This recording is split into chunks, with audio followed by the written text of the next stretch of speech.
Capítulo 5. Demonologia, parte 2. Testemunho. Ele me ordenou 3 vezes. Mate-se. Desde muito pequena, sofri de problemas mentais. Tudo começou quando passei a ver algumas coisas dentro de casa. Subitamente, eu via o que ia acontecer. Tomava conhecimento de atos praticados por pessoas desconhecidas. Via lugares onde eu nunca tinha estado antes. Alguém me revelava coisas do passado e do futuro. Eu vivia sempre com medo por não poder interferir naquelas situações. Isto foi aumentando dia a dia dentro de mim. Minha família levou-me a um psicólogo, mas ele nada pôde fazer. Eu tinha tanta raiva daquele médico que uma vez, aos 9 anos de idade, movi um porta-lápis que estava sobre a mesa com a mente. O médico se espantou, suou frio, sem entender nada. Minhas respostas o assustavam, porque ele notava que eu já sabia mais do que ele imaginava. Sim, mais do que ele imaginava que eu pudesse saber. Finalmente, dando-se por vencido, ele disse à minha mãe que reconhecia o seu fracasso, sua incapacidade diante do meu caso. Depois me levaram a outros médicos, e estes fizeram vários exames em mim, entre eles eletroencefalograma, mas nada foi constatado. Ninguém conseguia descobrir o que eu realmente tinha. Então resolveram levar-me a uma parapsicóloga. Ela disse que, se eu rejeitasse meu poder paranormal, seria imensamente prejudicada, portanto devia aceitá-lo. Além do mais, ela disse que me ajudaria a desenvolvê-lo. Depois de assistir a várias de suas aulas, percebi que ela estava me usando para o seu próprio benefício. Eu abandonei e passei a frequentar sessões espíritas e quase enlouqueci. Depois, dias depois, comecei a ver silhuetas em plena luz do dia. Escutava murmúrios, vozes que me chamavam, via figuras deformadas. Durante a noite eu não podia dormir. Tinha pesadelos. Escutava ruídos de correntes sendo arrastadas, vozes que me davam ordens. Muitas vezes tinha a impressão de que estavam me arrastando pelos cabelos e me jogando contra a parede. Meu pai, que é um homem muito forte e musculoso, não podia me segurar quando eu estava naquele estado. Minha mãe tinha que amarrar as minhas mãos para eu não arrancar os meus próprios cabelos. Certa vez, no fundo da minha casa, observei uma sombra que me perseguia. Ao voltar-me para ver quem era, vi um homem de cabelo escuro, orelhas perfuradas, olhos negros e muito penetrantes. Tinha o semblante sombrio, carrancudo, e me olhava de maneira muito estranha. Fiquei paralisada e comecei a gritar: "Mamãe, mamãe!" Quando tornei a olhar para o lugar onde aquele homem estava, não o vi mais.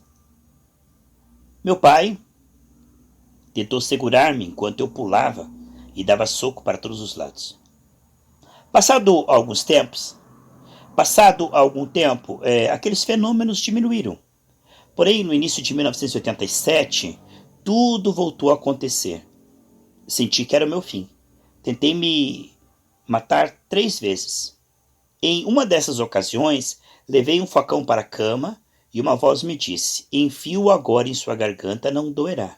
É a única solução que lhe resta, porque você está ficando louca." Mas não tive coragem. Em sonhos eu via como seria a minha vida se eu me matasse. Via-me dentro de um poço, com as minhas mãos e com meus pés atados, e com o cabelo longo, com uma túnica branca e suja, e muita gente lançando objetos sobre mim, como se eu fosse um animal. Uma voz me dizia: "É assim que você ficará, é assim que você ficará." Porém, em fevereiro de 1988, assisti à campanha do irmão Carlos Anacondia. Ele estava realizando na cidade de Solano. Na primeira noite, fui levada para a tenda da libertação, possessa. Quando despertei, estava chorando e coberta de suor. Daquele dia em diante, senti paz, alegria e amor. Começou uma nova vida para mim. Certa noite, após eu haver assistido a um dos cultos da campanha, fui dormir. Estava muito cansada. Porém, alguém me despertou. Ao abrir os olhos, vi um homem forte em pé perto de mim. Ele me disse: Sou o rei Thor.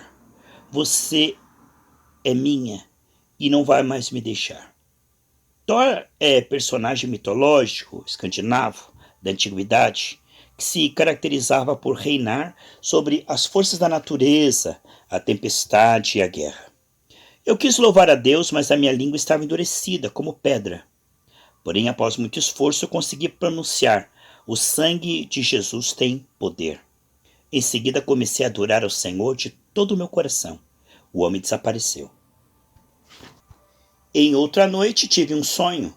Uma serpente impressionante, com uma cabeça muito grande para o seu corpo, apareceu diante de mim. O lugar onde eu me encontrava estava inundado de água suja. E a água me chegava até os joelhos. Além do mais, chovia. Era como uma grande tempestade. Imediatamente a serpente começou a rir de mim e a dar muitas voltas ao meu redor.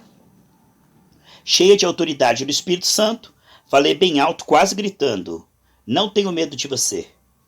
Em seguida, eu a expulsei no nome de Jesus e ela desapareceu. Ela regressou outras vezes, mas eu tornei a repreendê-la. Na última vez, ela deixou de rir quando eu disse: Espírito imundo, eu te expulso em nome de Jesus. Vai-te para o abismo de onde vieste. Lembro-me que ela saltou apavorada e fugiu. Hoje estou congregando em uma igreja. Ao lembrar-me de minha vida passada, sei que tudo aquilo foi causado pelos meus antepassados, porque eles haviam dedicado suas vidas e a minha à bruxaria. Sandra, província de Buenos Aires, Argentina. Todos esses anos de experiência em libertação espiritual nos têm ajudado a entender muitas das artimanhas e estratégia do diabo. A Bíblia fala da diferença entre as diversas hierarquias diabólicas. Existem principados, governadores das trevas deste século e as hostes espirituais da maldade nas regiões celestes. Efésios 6:12. Quanto aos principados, podemos afirmar que cada cidade tem um príncipe. O melhor exemplo bíblico disto nós encontramos no livro de Daniel. Mesmo estando orando incessantemente, Daniel não recebia resposta. Depois de 21 dias buscando a face do Senhor, o anjo lhe disse: Não temas, Daniel, porque desde o primeiro dia em que aplicaste o teu coração a compreender e a humilhar-te perante o teu Deus, são ouvidas tuas palavras. E eu vim por causa das tuas palavras. Mas o príncipe do reino da Pérsia me resistiu por 21 dias. Então Miguel, um dos primeiros príncipes, veio ajudar-me, e eu fiquei ali com os reis da Pérsia. Daniel capítulo 10, versículo 12 e 13. E tão grande foi a luta espiritual travada, que foi necessário o anjo pedir ajuda para poder vencê-la. Isso quer dizer que príncipe, que estava na Pérsia, impedia que a resposta ou a bênção de Daniel, aquela bênção que ele estava esperando, chegasse a ele. A mesma coisa ocorre hoje. Existem principados, homens fortes que têm o domínio e tentam impedir por todos os meios que a obra de Deus seja realizada. Querem impedir as campanhas evangelísticas, colocar obstáculos aos que necessitam chegar a Jesus Cristo. Por isso, eles colocam todo tipo de barreira possível. Devemos entender que a primeira coisa que se deve ganhar é a vitória nos céus, no ar, para logo em seguida vê-la refletida na terra. Portanto, temos de amarrar e expulsar os demônios, principados e potestades. Com a vitória ganha nos céus, na terra ela se tornará mais fácil, já que não haverá oposição do maligno. Por isso, o apóstolo Paulo disse que a nossa luta não é contra carne e sangue. Lutamos contra potestades, contra os principados, contra governadores das trevas. contra hostes espirituais da maldade nos lugares celestiais. É contra tudo isso que a igreja luta. Devemos entender claramente que existem diversas hierarquias espirituais e devemos saber a quem estamos enfrentando. Temos que declarar guerra ao diabo. Devemos amarrar o homem forte, o príncipe das trevas, como disse Paulo em 2 Coríntios 4:3. Mas se o nosso evangelho ainda está encoberto, para os que se perdem está encoberto, nos quais o Deus, com letra minúscula, deste século, cegou o entendimento dos incrédulos, para que não lhes resplandeça a luz do evangelho da glória de Cristo, que é a imagem de Deus. Se o mundo não crê, é porque está influenciado, amarrado pelo espírito da incredulidade. Repreendamos esse espírito para que as pessoas creiam, para que esse demônio solte as mentes e a luz do evangelho de Cristo possa resplandecer na vida dessas pessoas. Os espíritos imundos podem causar enfermidades? Na Bíblia encontramos o caso da mulher encurvada. Jesus reconheceu que nela havia um espírito de enfermidade e disse: "E não convinha soltar dessa prisão no dia de sábado esta filha de Abraão, a qual 18 anos Satanás tinha presa?" Lucas 13,16. De acordo com essa passagem, vemos claramente que um espírito imundo pode causar enfermidade. Mas será que todas as enfermidades são causadas por demônios? Durante muitos anos acreditou-se que sim. Porém, na realidade, nem todas as doenças têm origem demoníaca.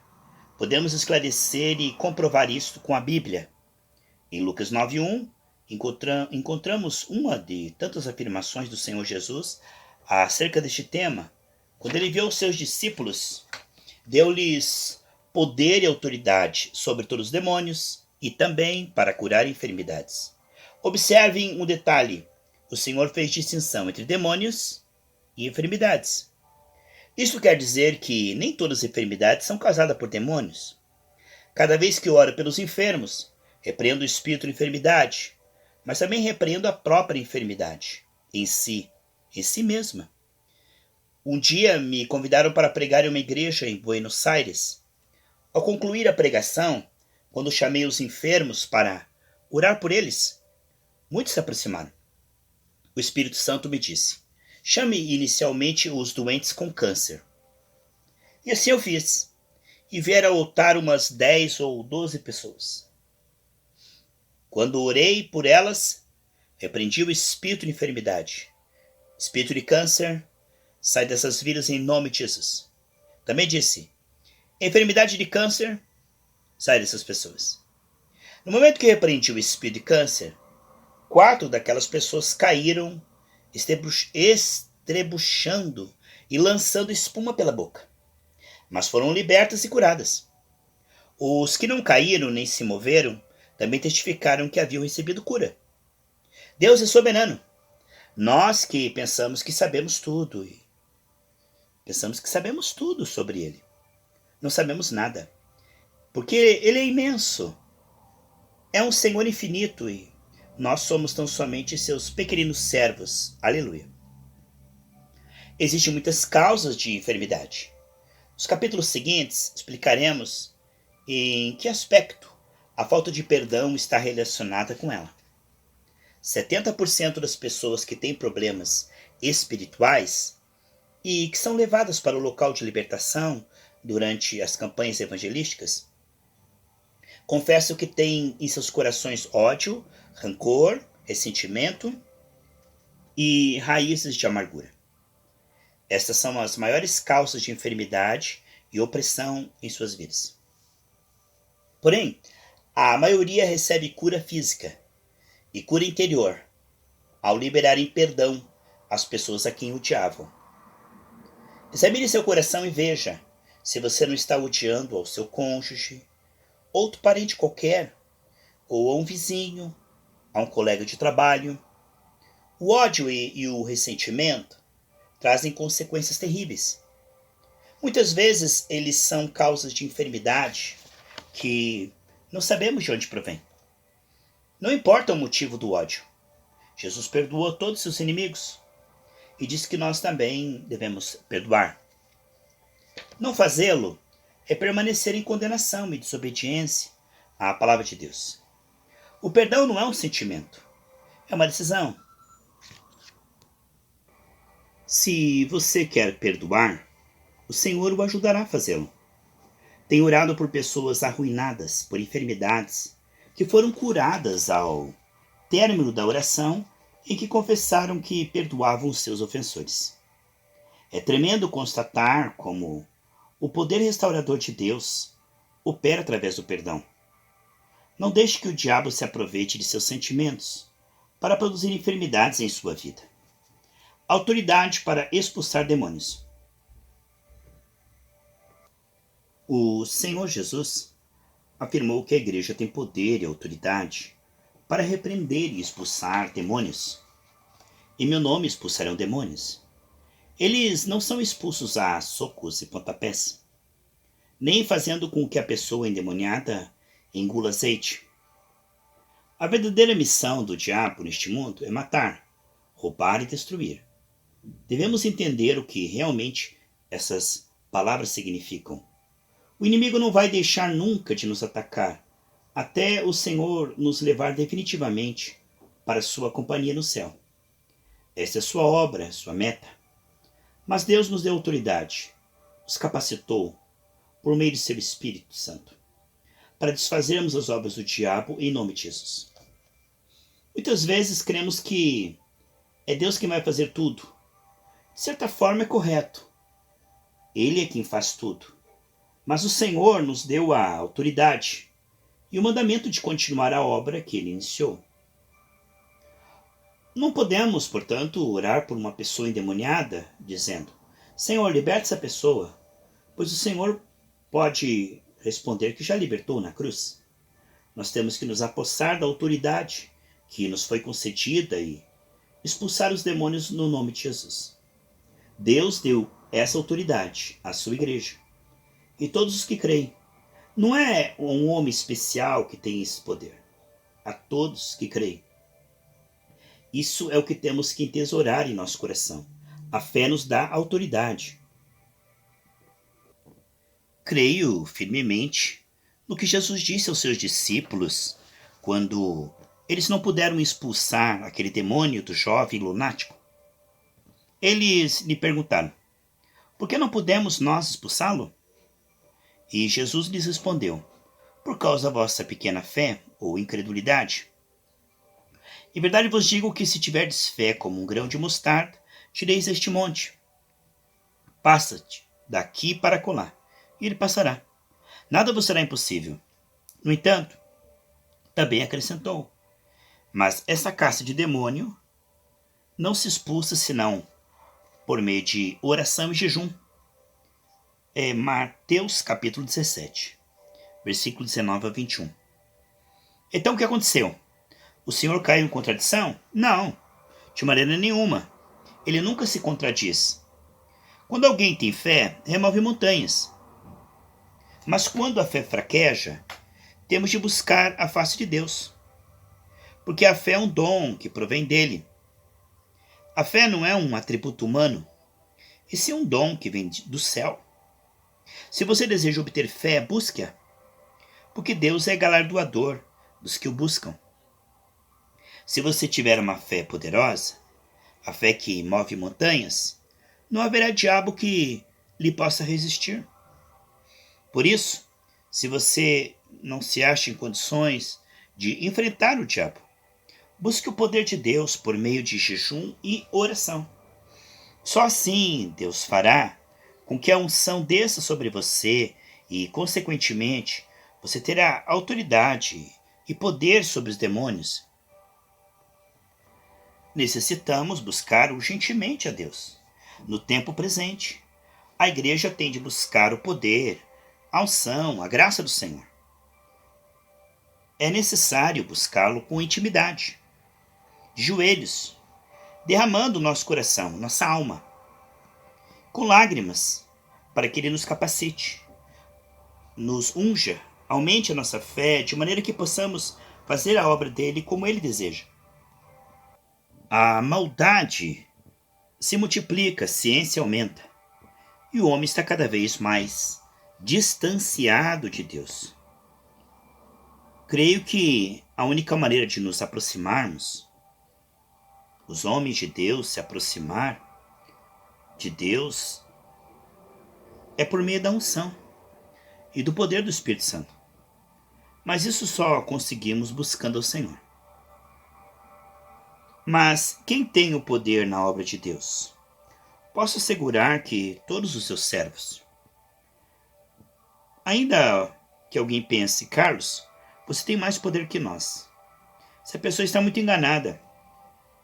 Tal ideia não é verdadeira. Tenho comprovado isso 1000 vezes.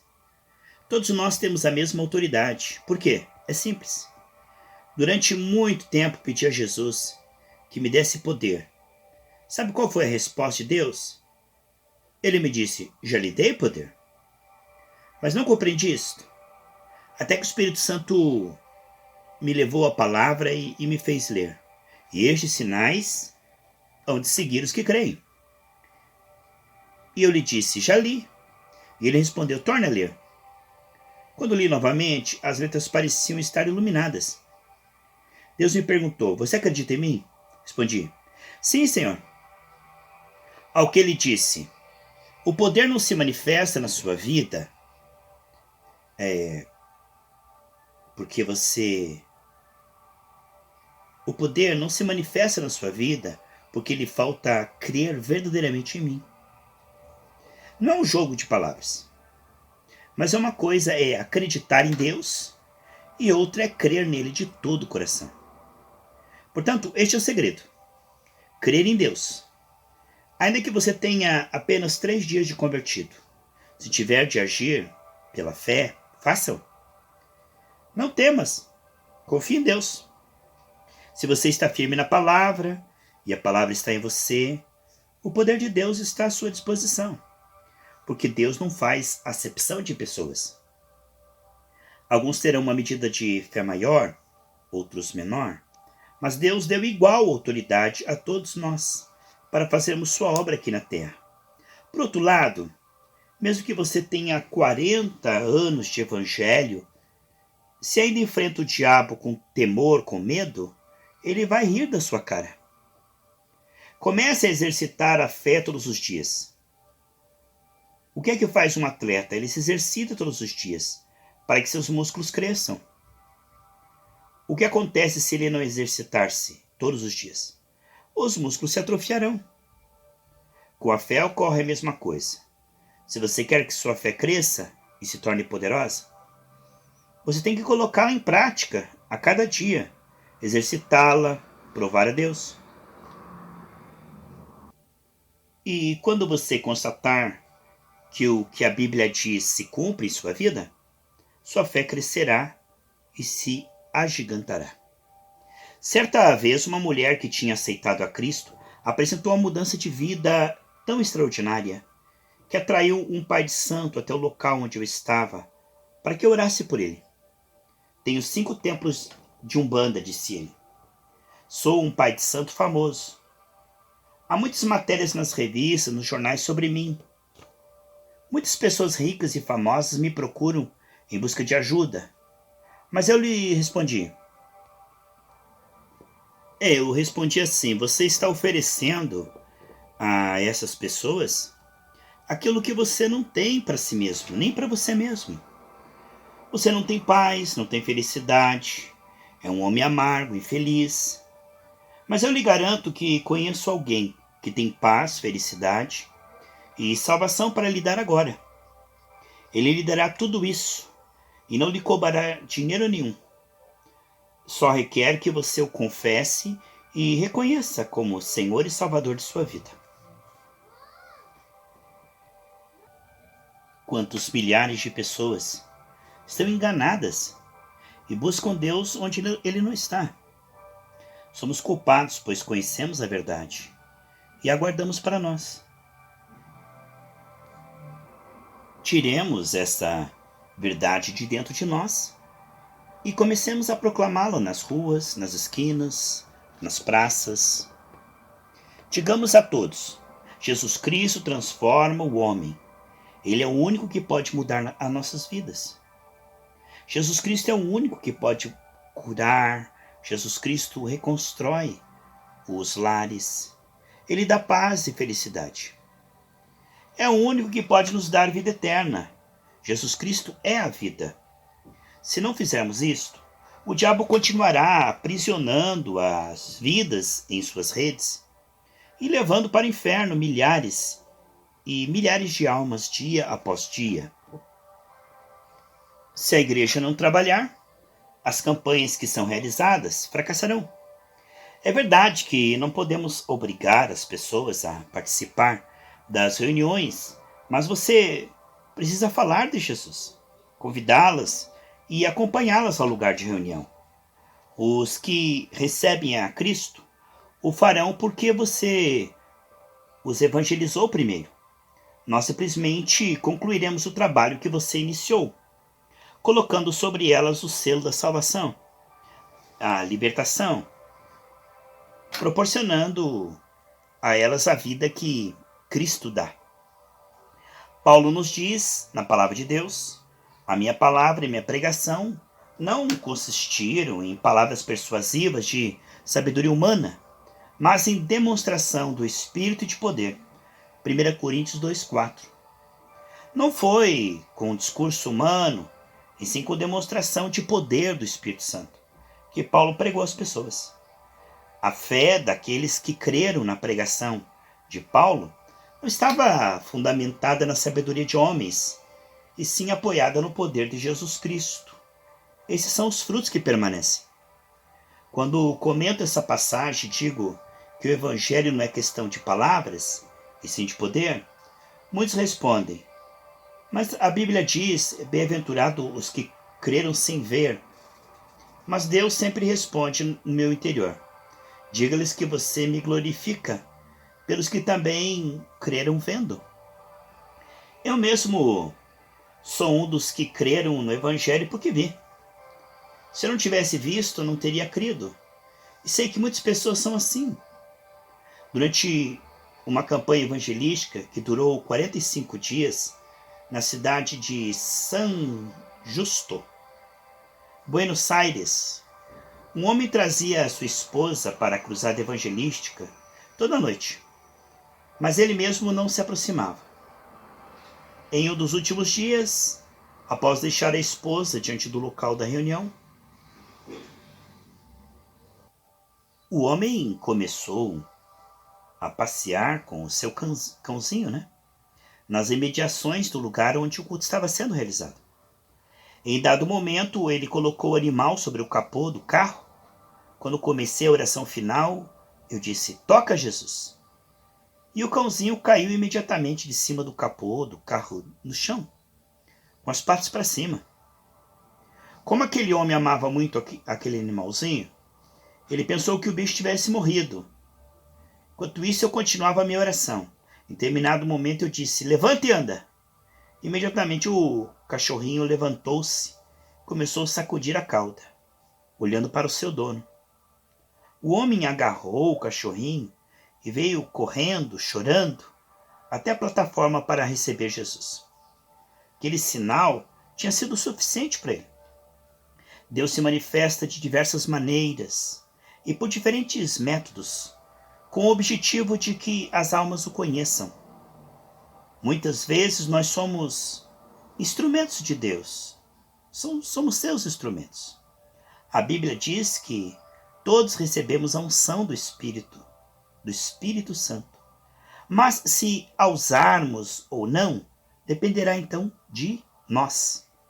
Devemos dar liberdade a Deus, para que Ele use em nós, coloque em ação, através de nós, o seu poder.